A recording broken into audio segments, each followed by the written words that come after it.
Hi, everyone. Hope everyone's doing well. This is the Canadian Foreign Policy Hour, a critical look at Canada's role abroad. And I'm Eve Engler, and we've been doing this for about 130 some odd weeks. I'm coming to you from Jojage, which has long been a meeting place of various First Nations, otherwise known as Montreal. And there are, again, quite a few developments in Canadian foreign policy, so I'll get right to it. Hope everyone is had a nice week, a nice day. There apparently Phoenix had 37.8, which I believe is 100 degrees Fahrenheit for 100 days in a row.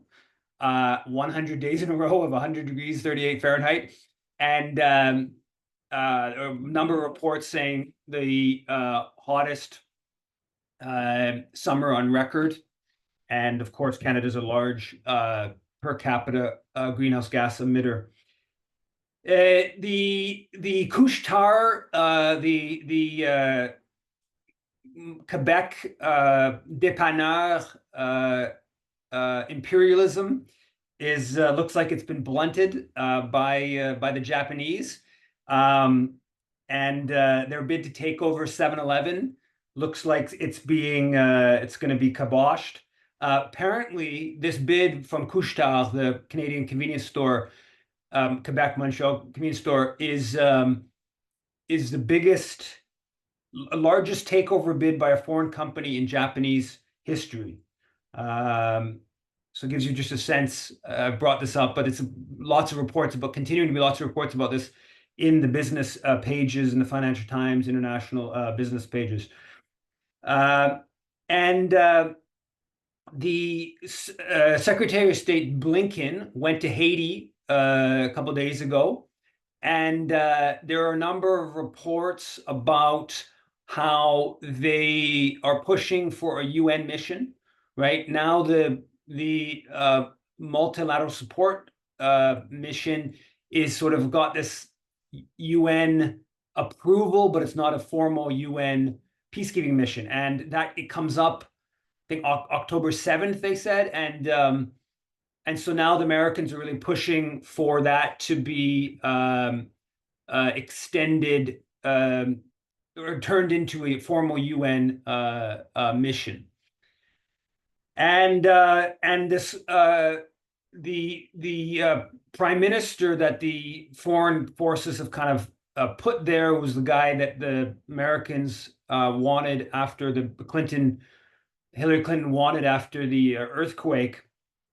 He was just in the States, and he's talking about organizing elections and trying to do that quickly. All signs that I'm hearing are that the Americans have really kind of retaken control of Haiti, and now they want to go one step further with a formal peacekeeping mission, and the Canadian government is supporting that affair.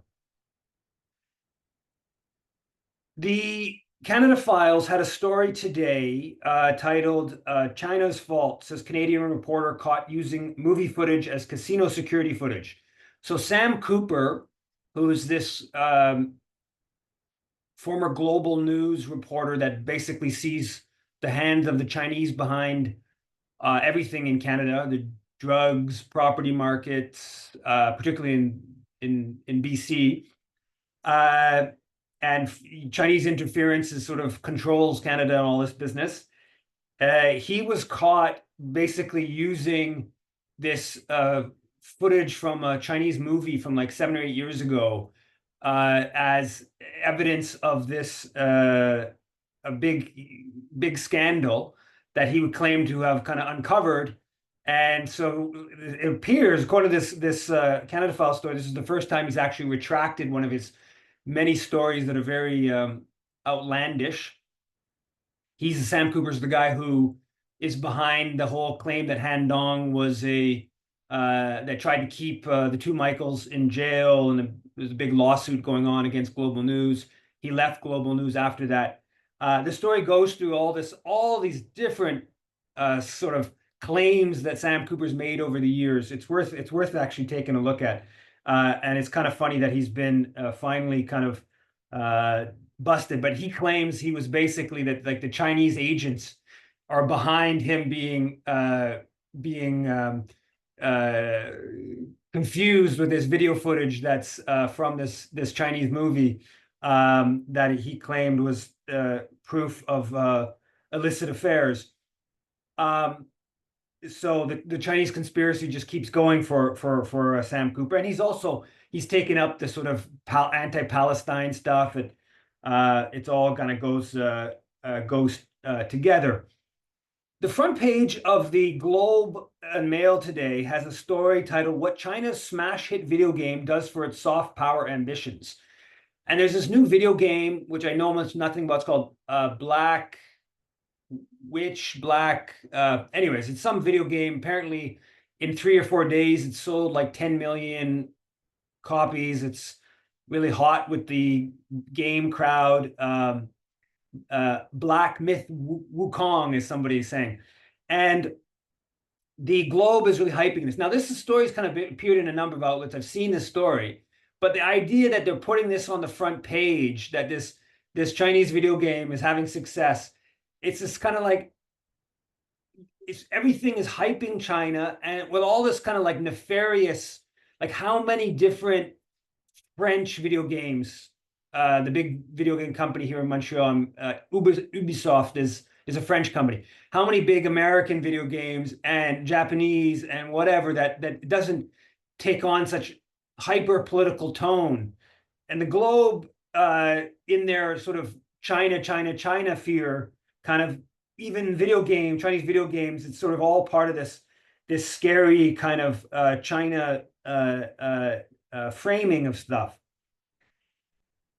On China, the Chinese government responded to Canada's tariffs on Chinese steel and EV electric vehicles, which announced a couple of weeks ago. They're going to initiate anti-dumping for canola.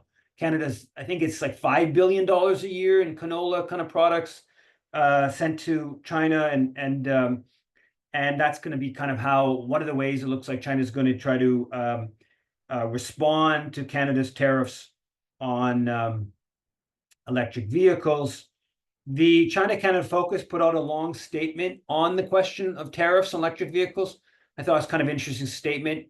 People can take a look at that. It tries to navigate some of the questions of unions, Canadian unions, and how Unifor, of course, is supporting this.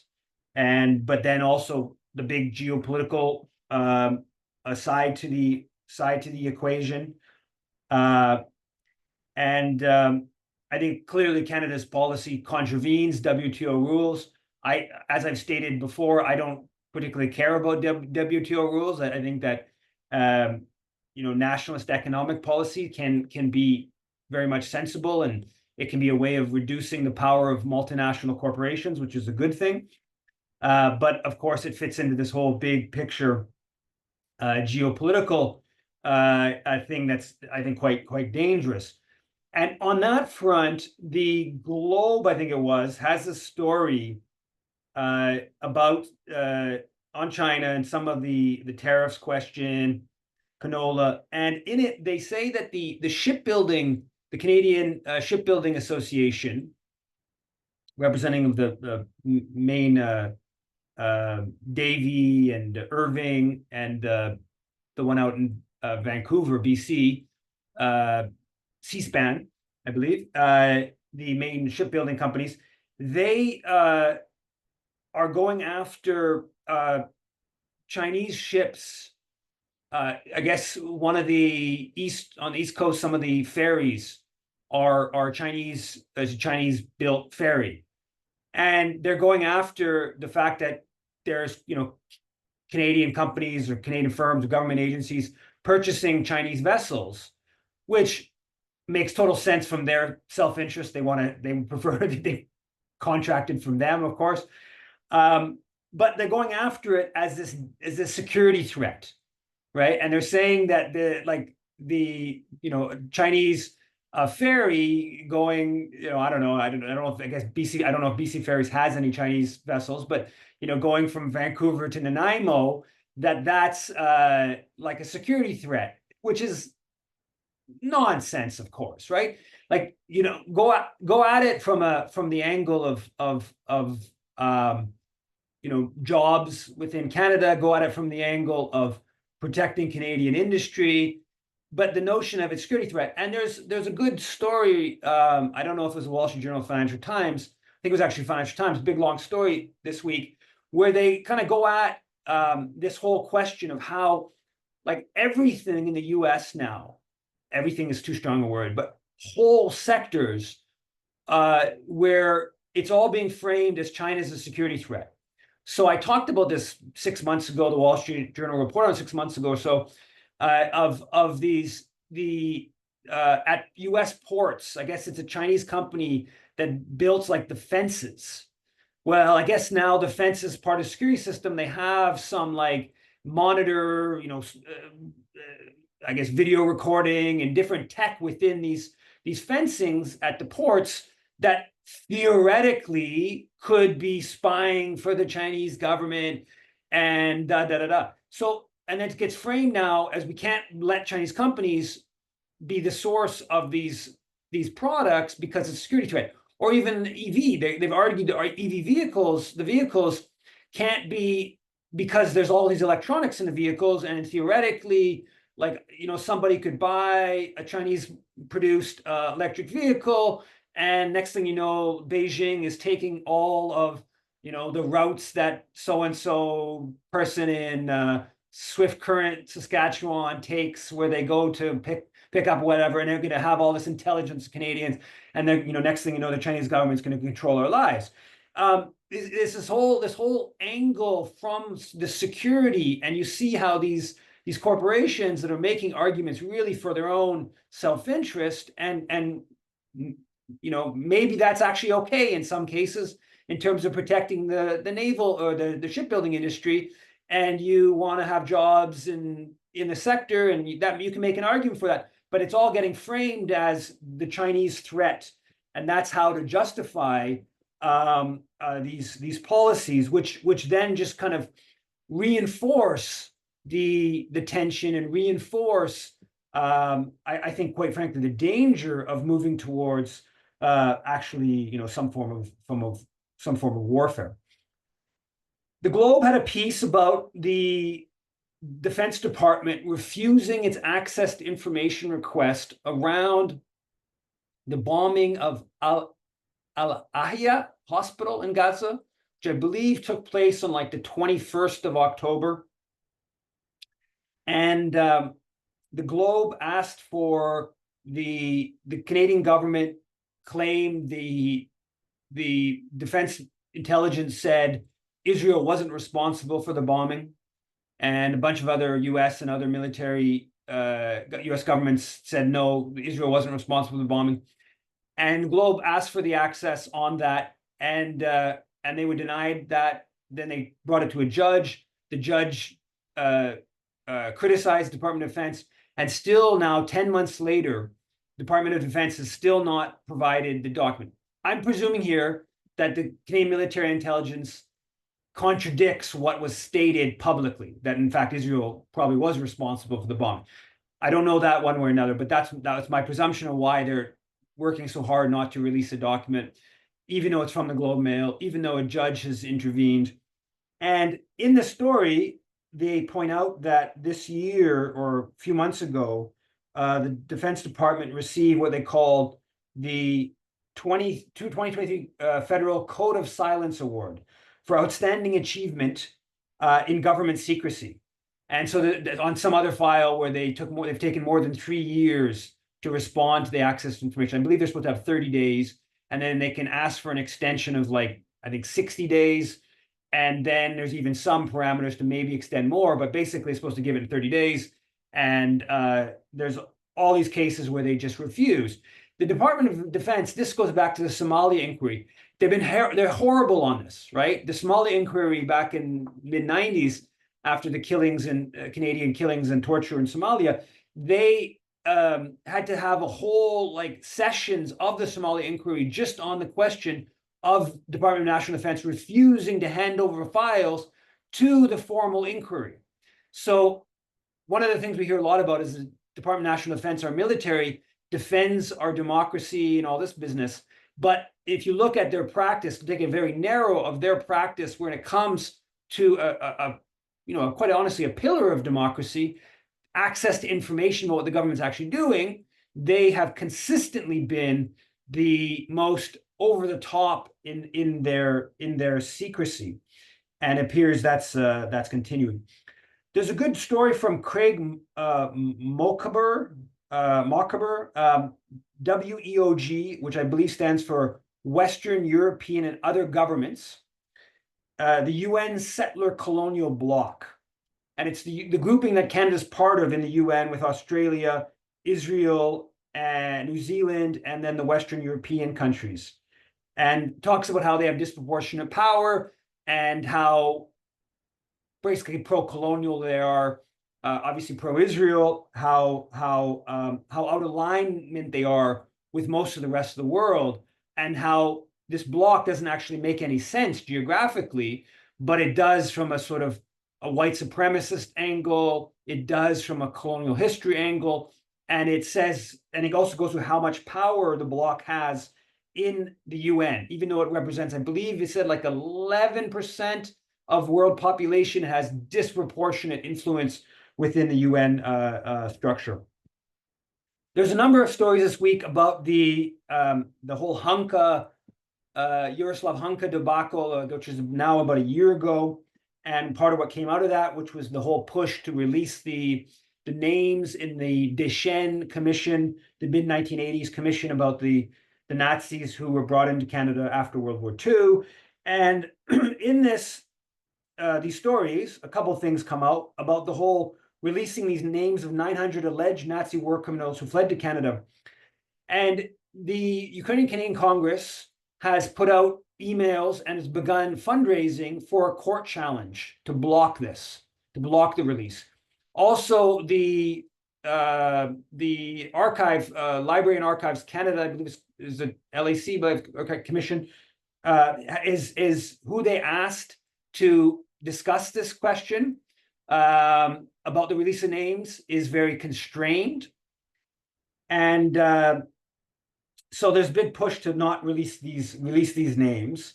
And one of the angles of the pushback is that this is going to help Russian propaganda that they're pushing. But it is pretty fascinating to see Ukrainian Canadian Congress willing to come out boldly and say, we're going to go to court to try to block this.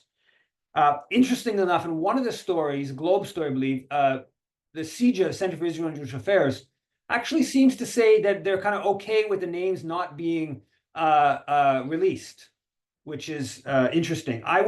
Wouldn't surprise me at all if in the background CIJA and Ukrainian Canadian Congress have come to some sort of understanding around this issue.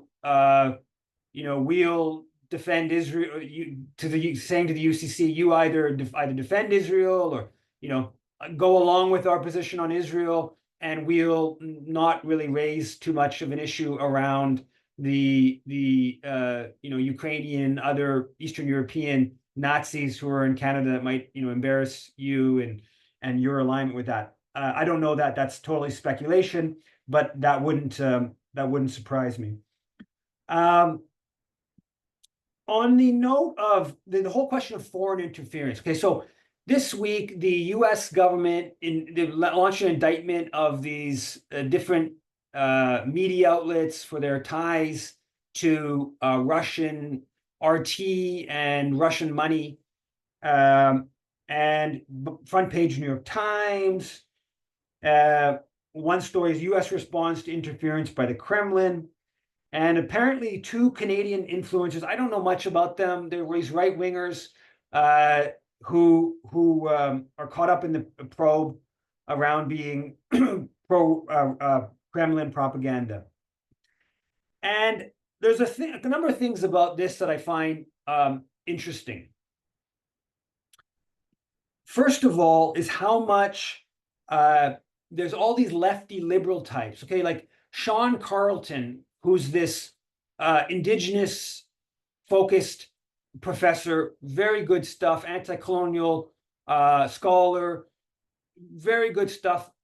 He has a post on X about how the residential school denialists, which he spends a lot of time countering, that one of these, I think, is it Laura Southern, I believe is her name, that she's a big denialist of the killings, deaths at residential schools, and that she's one of the people being funded in this. Now, he's kind of sort of basically saying the Russians are not going quite that far, but he basically going in the direction the Russians are behind the residential school denial kind of campaign in Canada. And there's a number of Press Progress really jumped on this, and they have a whole report. And the guy, I'm forgetting his name, the main guy at Press Progress, who's done some decent stuff on the Israel stuff recently. He says for the far right media outlet linked in U.S. federal indictment to a secret Russian influence campaign produced 50 plus videos focused on Canada. This one guy online, Peter Ratcliffe, goes even further. Now, getting a slightly different direction. He says, how much of a Conservative Party Canada headquarters lead in the polls is due to massive Russian influence on social media, trying to help elect a groomed and beholden anti-Ukraine prime minister in Canada, Pravda Pierre. So Pierre Poilievre is a Ukrainian Russian groomed and beholden anti-Ukrainian prime minister. So basically saying Poilievre is like sort of working for Russia, hinting at that way, or that he's getting all these benefits from Russia. That's where some of this stuff goes. Okay, so now this is all based on a U.S. government federal indictment on an issue that is hyper politicized, right? The Democrats trying to frame Russia influenced, Russiagate. This is like, it's all a joke, honestly. The idea that Hillary Clinton lost because Russia intervened on behalf of Donald Trump, it's a farce. But to see how much of this sort of progressive world who really effectively starts echoing this kind of framing of things is, in my opinion, just totally fascinating to see. And it gets into how I posted in response is that at some level, geopolitics is where we all become nationalists, right? So Sean Carlton and Russ Diebel, Indigenous activist, very important Indigenous activist, he retweeted this thing from the Sean Carlton professor about the Russia funding the residential school denialism in Canada.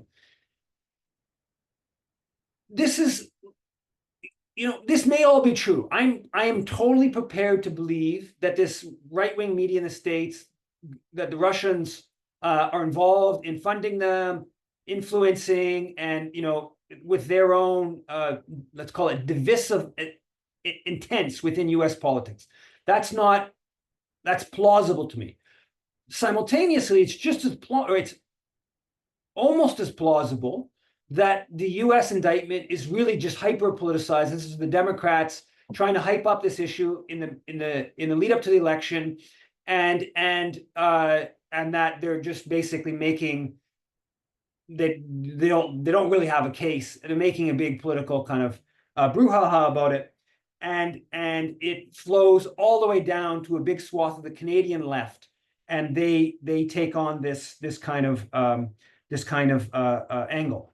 And the whole geopolitics being where we all become nationalists. I write about that in the book Left, Right, Marching to the Beat of Imperial Canada.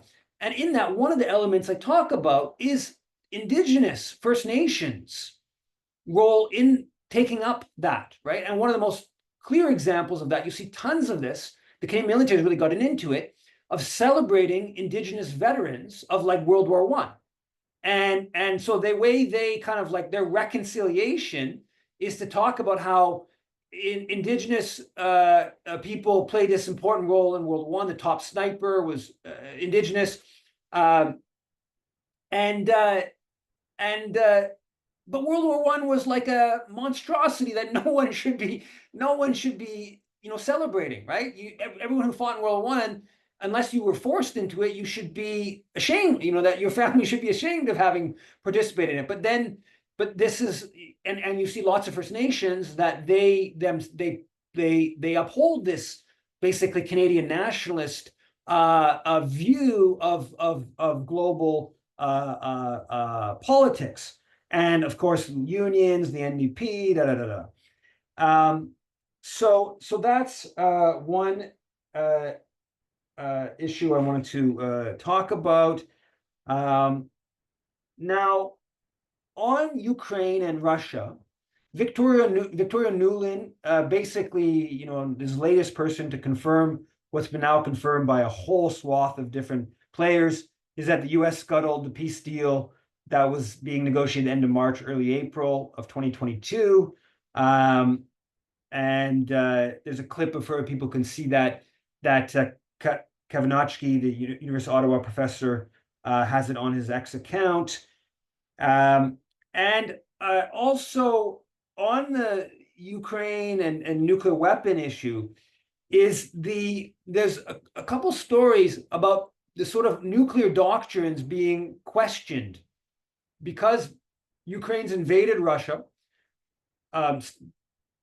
still has control of a chunk of territory, and that the sort of thinking around nuclear weapons during the Cold War was that you couldn't actually go to war with Russia because they have nuclear weapons and that could lead to nuclear war. And Ukraine's now invaded Russia and that hasn't led to nuclear war, so we can let our guard down around be more easy about invading Russia. That's the sort of logical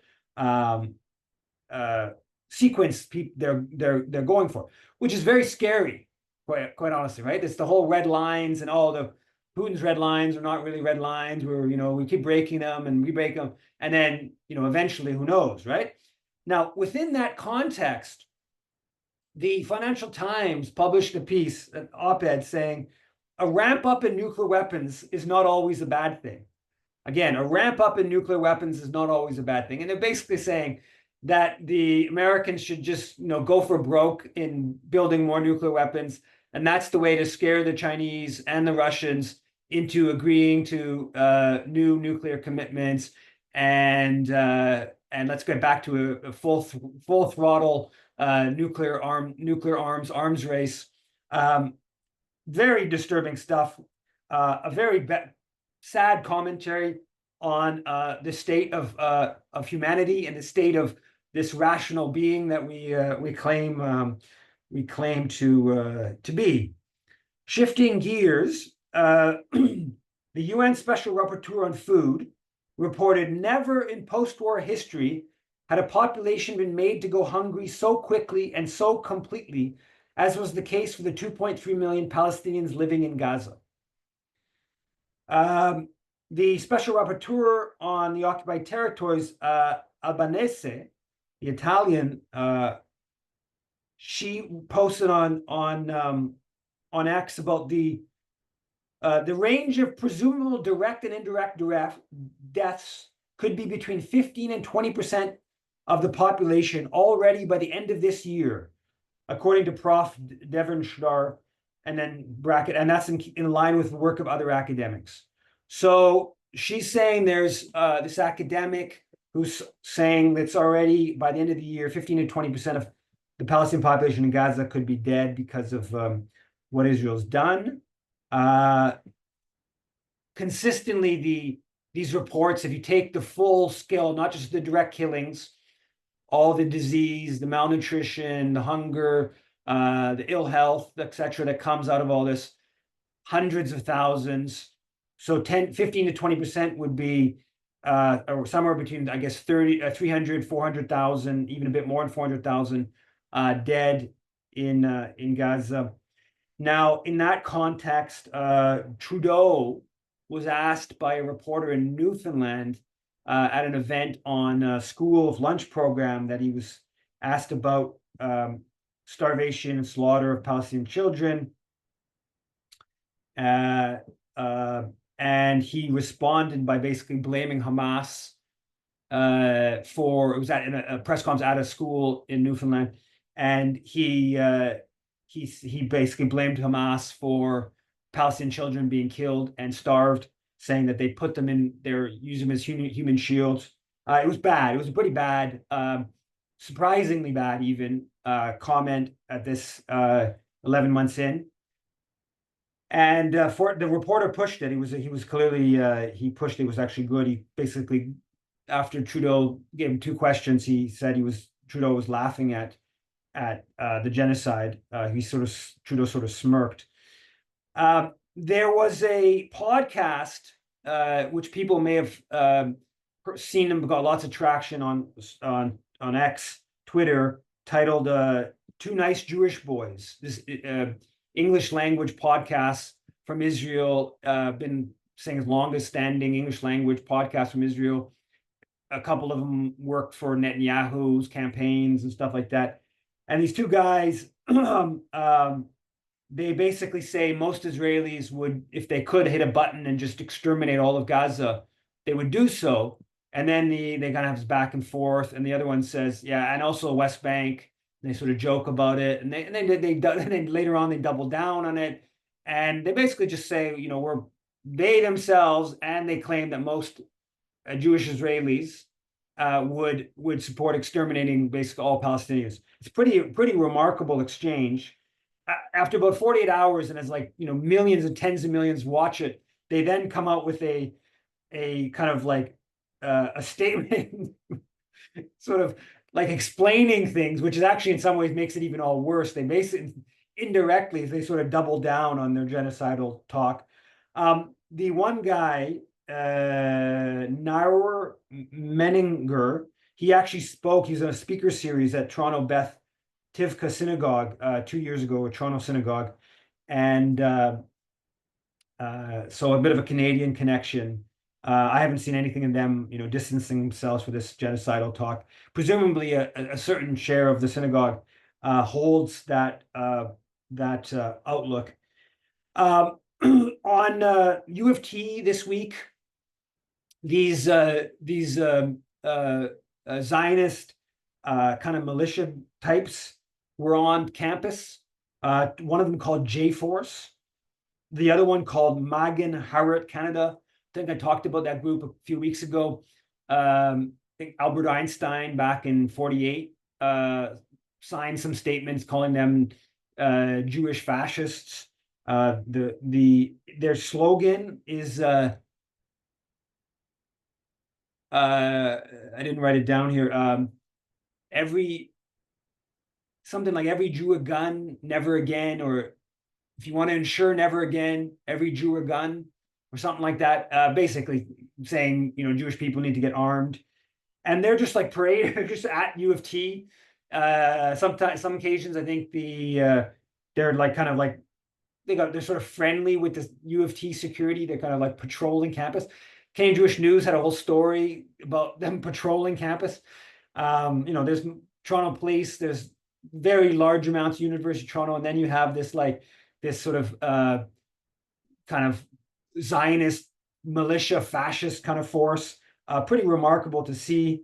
The Kahanis flag was being waved at U of T. The JDL types were big on campus. There doesn't seem to be all kinds of like Islamophobic slurs. This one guy, I just saw the National Council Came Muslims reporting on this guy making on campus.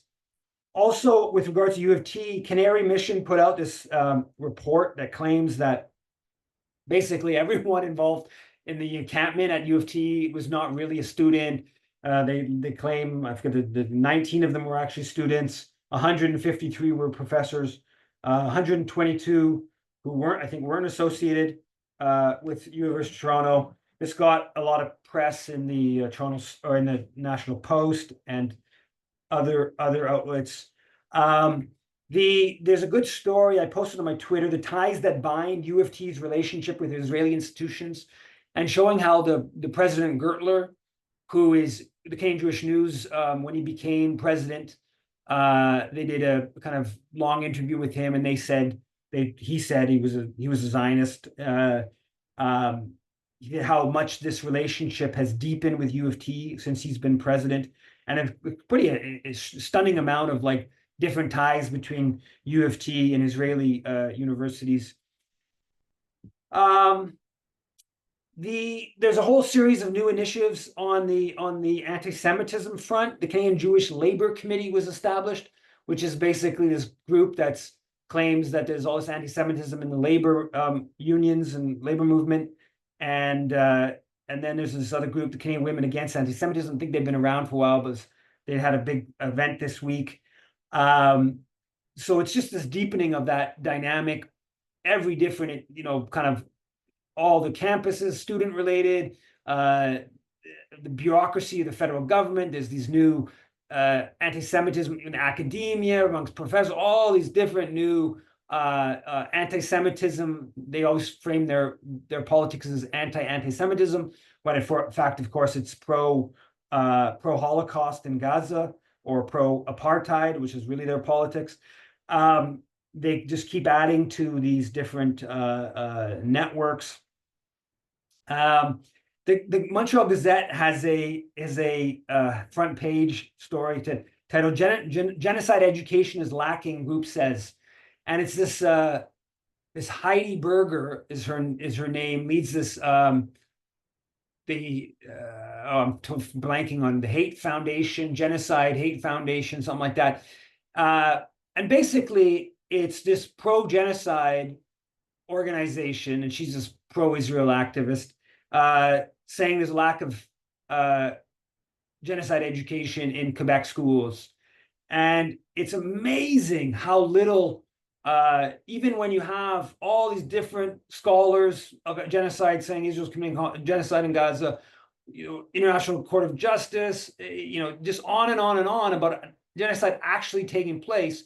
The framing, there's just so much propaganda. We lack genocide education in our schools, which is really all just a front for enabling Israel's genocide in Gaza, enabling Israel's apartheid. It's pretty remarkable to see. Deborah Lyons, Canadians for Justice and Peace and Middle East, our special envoy to promote Israel's Holocaust in Gaza.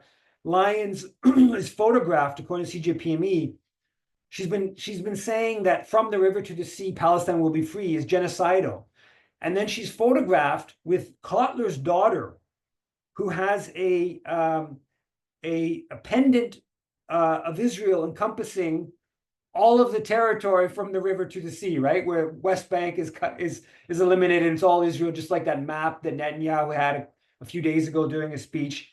And it's just remarkable. So it's genocidal when people with no power in the street are chanting it, or very little power in the street. And then when this Israeli official, effectively is doing the same thing, Deborah Lyons can, have no problem being next to her. Simon Wiesenthal Center President Ivy Ben Lolo in the National Post, he claimed that calling cops pigs has, quote, deep-rooted anti-Semitic connotations. So for all those people who have been calling cops pigs for however many decades, it was always really just an anti-Semitic front to I don't know what. Anyways, but on the note of the anti-Semitic smear, Brian Lilly, the Toronto Sun columnist, today, in response to me challenging him on or kind of mocking him on the NDP by-election, which I'll get to one second, by saying that you don't see any of the Liberals or the Bloc Québécois criticizing the NDP's pamphlet against the genocide in Gaza, because basically they understand that it's actually good for Craig Sauvé, the NDP candidate, and it's only conservatives doing it. I posted this on this thing, and he responded by quote tweeting me saying, "Canada's most rabid anti-Semite, most virulent Jew hater has just commented on this column. So I am Canada's most rabid anti-Semite, most virulent Jew hater." Now, this is, of course, not a new theme. This is taking a more and more open and aggressive form in recent months. But that's where we are now. On the Craig Sauvé by-election issue, this is quite an interesting. This has really played out hard in the last 24 hours or so, and basically Craig Sauvé put up a leaflet or created a leaflet, or his office or whoever exactly created a leaflet, picture of him, Palestinian flag in the background, and saying a vote for Craig Sauvé is a vote to stop the genocide in Gaza. It's in French. It slightly works a little bit better in French. And the pro-Israel types went bananas. You have my favorite one is Mayor Jeremy Levy of Hampstead. He says, "This is sheer madness. The NDP blatantly shows they don't prioritize Canada." Jeremy Levy is saying the NDP is claiming it's a big deal if the NDP doesn't prioritize Canada. If they truly stood for this country, their candidates' flyers would proudly display our Canadian flag, not a foreign one. A vote for the NDP is a vote against Canada, plain and simple. I mean, Jeremy Levy, literally all he does on Twitter is defends Israel, right? There's an Israeli flag at Hampstead City Hall, and he has the audacity to complain about prioritizing Canada. And the CJ quote is the CJ quote is that the NDP Sauvé has reading translating to French, honteuse d'importer un conflit étranger. They've shamefully imported a foreign conflict into Quebec and Canada. I mean, it's called the Center for Israel and Jewish Affairs. Canada's not even in the name. Again, they have the audacity. It's absolutely. I mean, how do these people get up in the morning?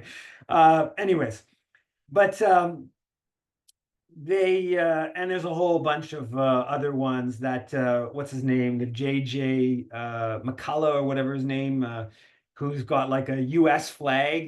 He's like explaining Canada to people in the U.S. is kind of his shtick. He's his right-wing column. I think he writes for the Washington Post at some point. He's in Vancouver. He's like, can't kind of feel like people wanting to join the Parliament of Canada shouldn't fly foreign flags in their ads. I mean, you can find the NDP responded to this attack. They show all these flags with Pierre Poilievre with the Israeli flag, politicians with Ukrainian flags, Australian flag. It goes on and on. It's all just a big comedy.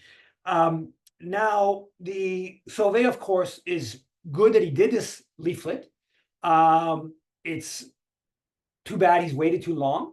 I think, and I'm not sure I'm going to get into all of this, but I think he's being basically pushed along by the dynamics of the campaigning, which partly there's Palestine groups doing stuff. They've been putting up posters from the get-go. There's a whole question here. It really hurts my heart personally because I knew going back months ago that if the Palestine movement would have done a good job on this thing, we could have really had a big impact on this by-election. And I think we're missing the opportunity. And there's some strategic things. Laurel Thompson, a friend of this show, has been starting to do some of the leafleting that I think is the right leafleting, which is to basically say that people should just vote against the Liberals for supporting the genocide. Don't support the Bloc, don't support the Green, don't support NDP. I think the logical where you would go is you vote Craig Sauvé. Logic where you go to the NDP, but mainly have a negative campaign on this issue in the riding and make it basically punish the Liberals for their support enabling of the genocide. And that hasn't happened. The group that did the posters, which they registered with a third party, and yet the city of Montreal took their posters down, completely violated the law. And I speak as someone who had a whole long court case because I put up posters back in 2006 on Pierre Pettigrew, then Foreign Affairs Minister, and we were charged, Drew Ojije and myself were charged for violating the Election Canada Act. And it was actually a big, huge legal. We didn't actually even know we were violating an election. We didn't know it was a federal offense that we were doing. But the city of Montreal has taken all their posters down. So they registered, become a proper thing. They have all these limits. And then the Zionist groups also took a whole bunch of them down. But the city took it says they have 95 of them. So probably took more than that down. Anyways, this is the city of Montreal done this 3 times in a row, or 3 times over the past 15 years. Even a court judgment forcing big payment to Bill Sloan, an activist friend of mine, going back, putting up Palestine related posters in the past. But so the movement, the Palestine movement, should have flooded this riding with just liberals have enabled the genocide, vote against liberal, punish them in the by-election. That's not how the group that did the intervention really focused. There is some of that happening now. There's still a bit of opportunity last week. I know Laurel's trying to put out a press release on this and try to draw some media attention. I think the media is they're looking for this. And this is, anyways, it hurts my heart to see that there's a lost opportunity here, though some of it's playing out. I think Craig Sauvé is going to benefit from this. We'll see what happens electorally. It's a very close 3-way race.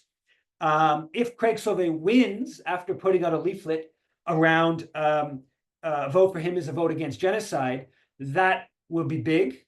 And that's something that Palestine World should definitely hype up. It's also interesting to see some of how when political parties, the NDP has power, right? And there's forces that back the NDP. So David Moscrop, who's this kind of liberalish media commentator, gets into the corporate media bit, pretty active on X. He's okay on some issues, whatever. Mostly, I support I agree with a fair bit of what he says, but he's clearly liberal with him.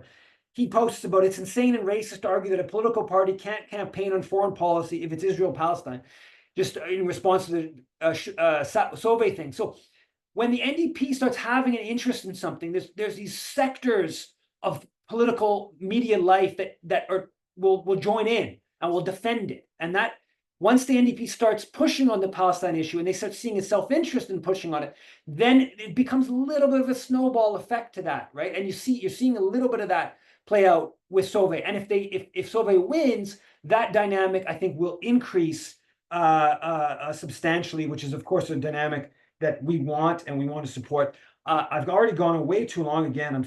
I'm a little sorry about that. I do want to talk a couple other things. The International Day of Action around the charities was, I would say, a partial success. I think 18 cities ended up having rallies. There's a very good video that was produced showing the rallies. Most of them weren't big. Here in Montreal, I think we were like 30, maybe 40 in front of Revenue Canada. But it was, Thursday at noon. Some of the other cities were a bit better in focusing on Revenue Canada and doing that stuff. They got actually a decent amount of media, a surprising amount of media, because the media ignores all this. CTV, London, Ontario, Corporate Radio in Victoria, Niagara. The National Post today complained about attacked it, sentences to the CBC Toronto's looks like they were going to do a story. They may still be doing a story. It's not exactly clear.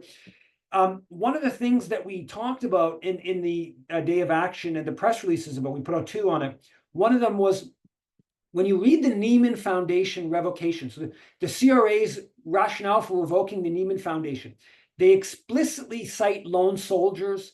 Obviously, that Israeli military contravenes supporting the Israeli military contravenes CRA rules. Now, the rationale they've laid out leaves little doubt that Heather Reisman and Jerry Schwartz's Hessig Foundation for Lone Soldiers should have their charitable status revoked. Okay, so that's, I think, a good development. We put out a press release highlighting that, and also highlighting how much of a subsidy the Hessig Foundation for Lone Soldiers has likely received, because they would have the best tax accounts. Could be as much as $180 million of their 200 million or so donation.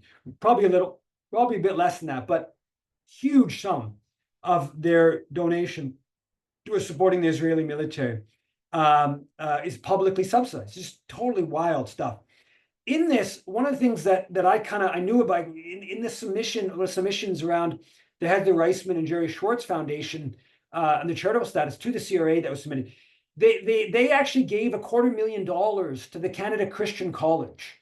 So Canada Christian College is headed by Charles McVety, who's the lead Christian Zionist, but he's also, as Kathleen Wynne, the former Ontario premier, said in 2020, the wording exactly, she's the most vocal homophobe in Ontario. Okay, big opponent of gay marriage, huge opponent of sexual education, obviously anti-abortion. He's this serious, socially conservative uh, activist, and who heads up this Canada Christian College. And I don't know Heather Reisman's politics or not, but I'm guessing she's not against abortion. Probably is supportive or at least fine with gay marriage. So I'd be surprised, so she's from a Liberal Party, stalwart kind of Liberal Party family. Now they've moved to the Conservative Party.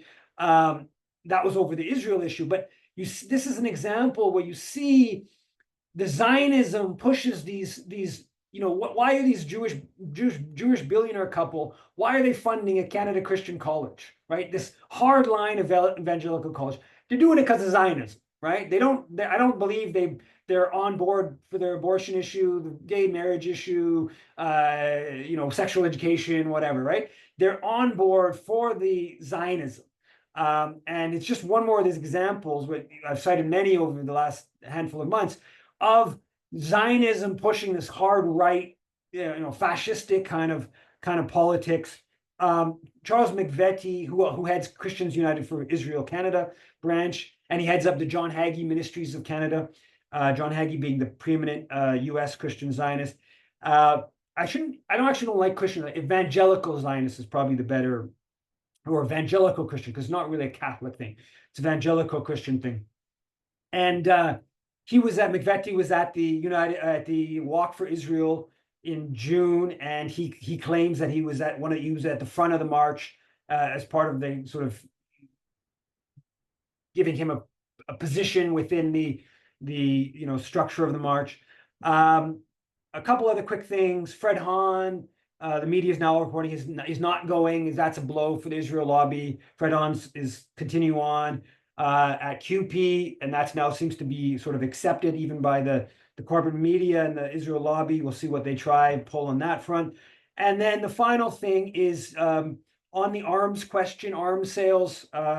The Green Party put out a statement, demand immediate end to a loophole in Canadian arms transfers to Israel via the US. And there's 18 different civil society organizations put out a statement on that issue as well. And again, I've gone on for too long. I apologize for that. And if people have comments and questions, go ahead as I try to make Laura a co-host to better help moderate things and see what I'm missing and all that stuff. I don't see any names. I think I've made you a co-host, Laura, so you should. Oh, yeah, you did. Okay, so I have a question. I don't see any others. So I just wanted to know, so I was listening to a program today where this commentator who's quite very knowledgeable in the Middle East. He says that the US has given Israel the go-ahead to go right into Lebanon, and that's why they have all the US ships there, and that apparently the US said that they can't said to Israel, we can't keep the ships here forever, in a way kind of egging Israel to do what it's going to do.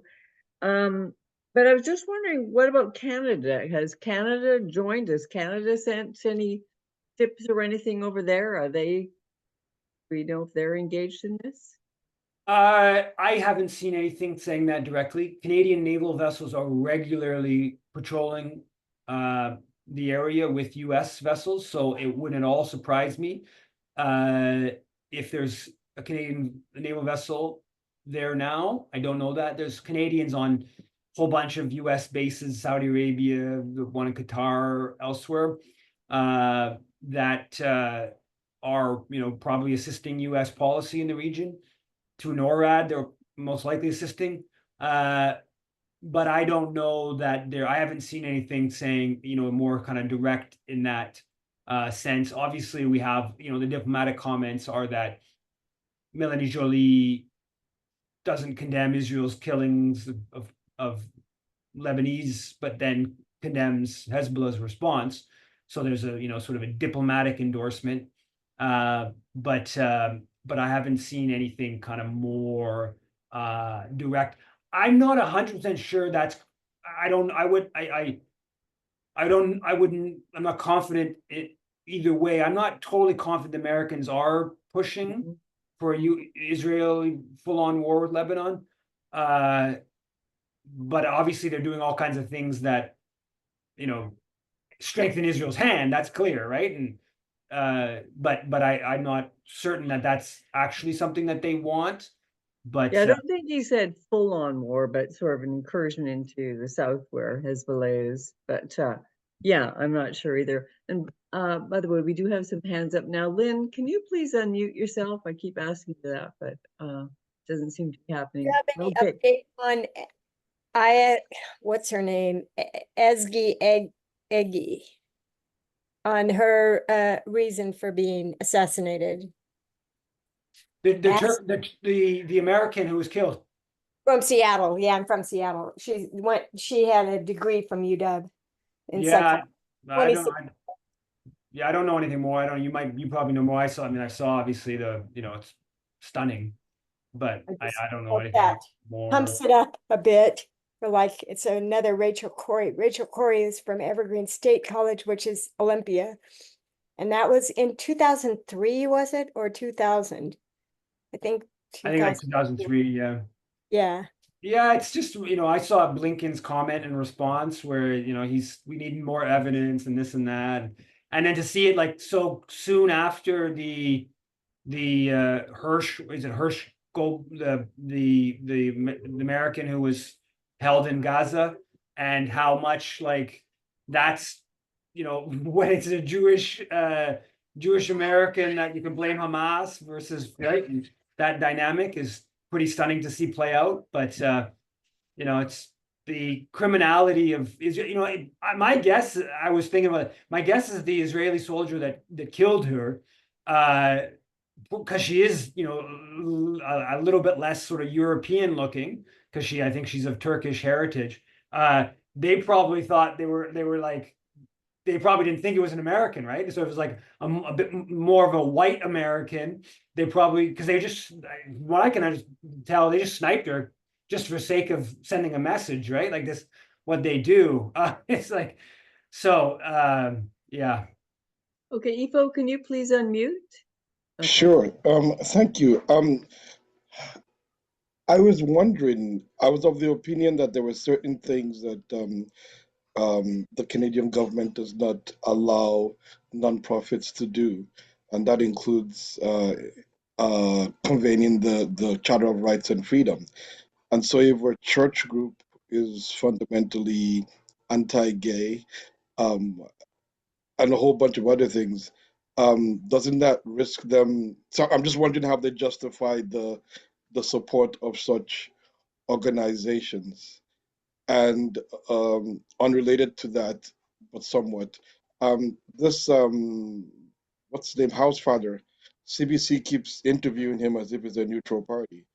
I don't know if you noticed that, but I heard an interview of him just a few days ago. Yeah. Yeah, Anyway, that's Holocaust house father. Yeah. Well, even the head of the McGill did a thing with him a week ago, and he's, some sort of, yeah, I mean, house father is there was actually, I meant one of the things I meant mention is a big pro-Israel rally today or on Sunday here in Montreal, which I actually didn't see about. They claimed thousands and thousands attended. It was out in Hampstead, and Deborah Lyons was there, photographed with house father. House father shared that. Now on the substantive question, now I don't know enough about that, but so about how About charities are supposed to uphold yeah, I don't about Canadian law. I don't know about like if because gay marriage is legal, can you be a charity and campaign against gay marriage? I don't think that's necessarily not acceptable. I think that you are allowed. I believe so. I don't know exact the policy, but one thing on this question, and I Karen Rodman just sent me some stuff. I haven't gotten full around on this issue, but Canada Christian College, is Charles McVetti, is heads up like all these different charities, different registers, like it's like 6 or 7. She sent me the different names that he, or I think sometimes it's his son, and they have like they've raised millions of dollars. I think they 2.5 million that they've sent to the John Hagee Ministries. So you have this registered Canadian charity here in Canada sending these millions of dollars to this Christian Zionist group in the States. And it's like, subsidized Canadian taxpayers. I haven't gotten my head around all this and sort of know more information, but this whole world of charities, as you get going in it, there is a lot there. It's not just around Israel. Israel is a particularly outrageous element to it. I think quite honestly, there shouldn't be tax credits like this for registered charities. It's just the whole sector should disappear. It mostly skews to wealthy people. If people want to donate to groups, and they can donate, and the Canadian government doesn't have to subsidize that, right?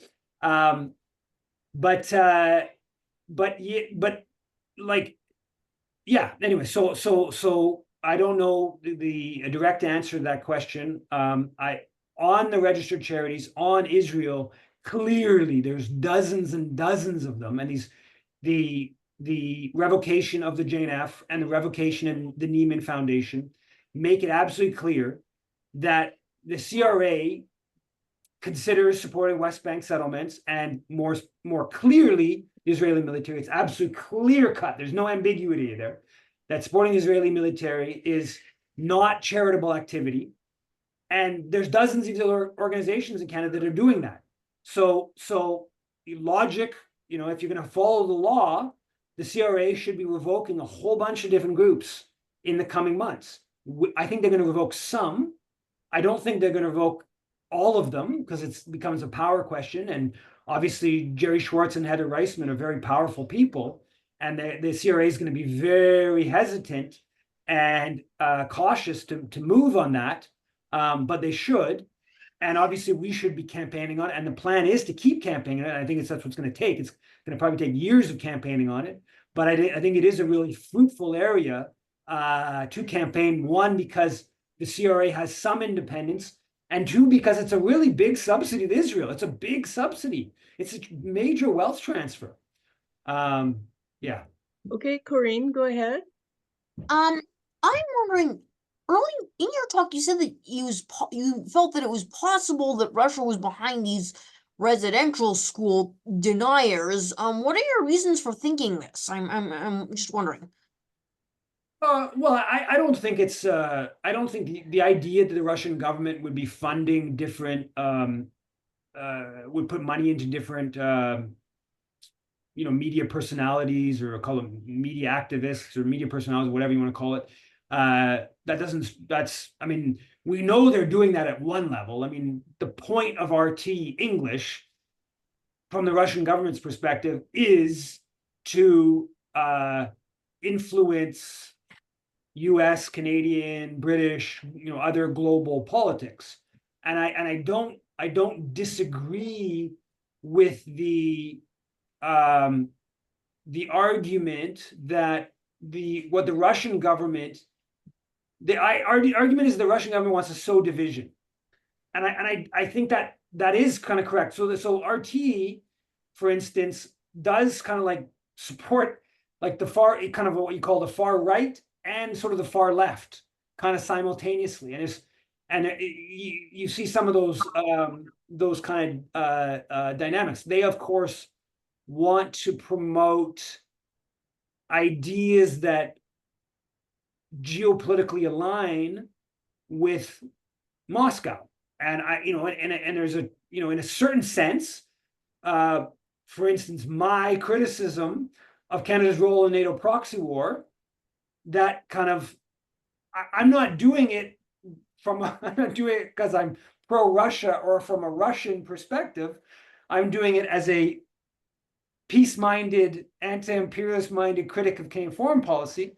But the ideas do kind of they come together in terms of at some level their political effect. So I think the Russian government does that,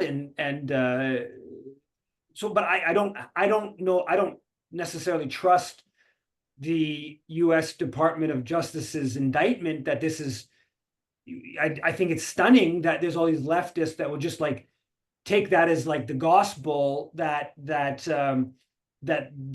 has happened. There hasn't been any court case. It's just a indictment, and there's lots and lots of examples of highly politicized indictments. And that these sort of like progressive types will just run with that.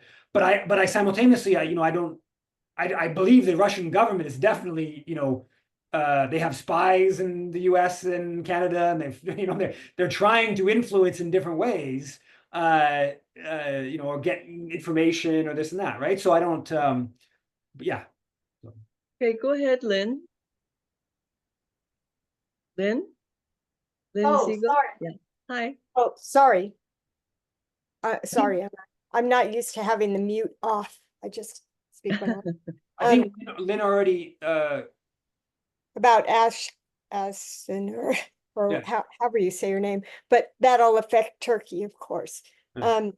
But I was wondering about the 6 hostages, if there was any more news on how that was, because that something's fishy about that.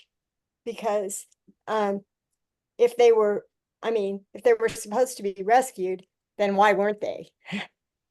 yeah, Because I don't Israelis know. watched it, or like, Yeah, I don't because know. I don't know. that's essentially forcing the Palestinians to kill them, or to Hamas to kill them in the crossfire. And I wonder if anyone else was killed too in that incident. Haven't heard anything yet. Yeah, I don't know anything more. That's Sorry. Oh, sorry. I'm sorry, Lynn. I didn't mean to cut you off there. I did. But Eve doesn't know anything more about that. Okay, we have one last question from Catherine. Go ahead, Catherine. Hi, Yeah. I'm going Wow, to you're- try I might get cut off. I'll try. Okay. I just wanted to mention that last week there was a protest at Dalhousie because a student, and they said on the poster, comrade is facing a code of conduct trial because a staffer said that they were harassed by this person and were shook to the core because this student was speaking Arabic and had a scary presence. And that's all I know about it, but I thought you'd be interested in hearing that. And I don't know when the this code of conduct thing is and what the repercussions could be for this person, but it's really creepy that we're gonna see there's happening. all this we're gonna see all kinds of these stories coming through this fall, right? All these universities all adopting new rules restricting this. They're trying. I'm curious to see where this goes. I know there's I think it's Students for Justice in Palestine on September 12th. They were calling for a day of action, different campuses. McGill's had some. U of T had a pretty significant protest, multiple hundreds. 2 days ago, there was that pretty violent. I don't know if people saw those images. They went to the asset management U of T, wherever, I think it's where the U of T's pension, not pension, but endowment, whatever's their different funding thing, and the police actually chucked them out, quite a few of them, pretty aggressively. And then the next day there was a fairly significant demonstration. So it's all kind of ripe for to sort of explode. But yeah, where some of this campus stuff, there's clearly the repression is going to be intense this fall, but we'll see what students can pull off. Okay, thanks, Eve. I think that's it. Thanks, everyone. Thanks, everyone. Take care. Thanks. Ciao.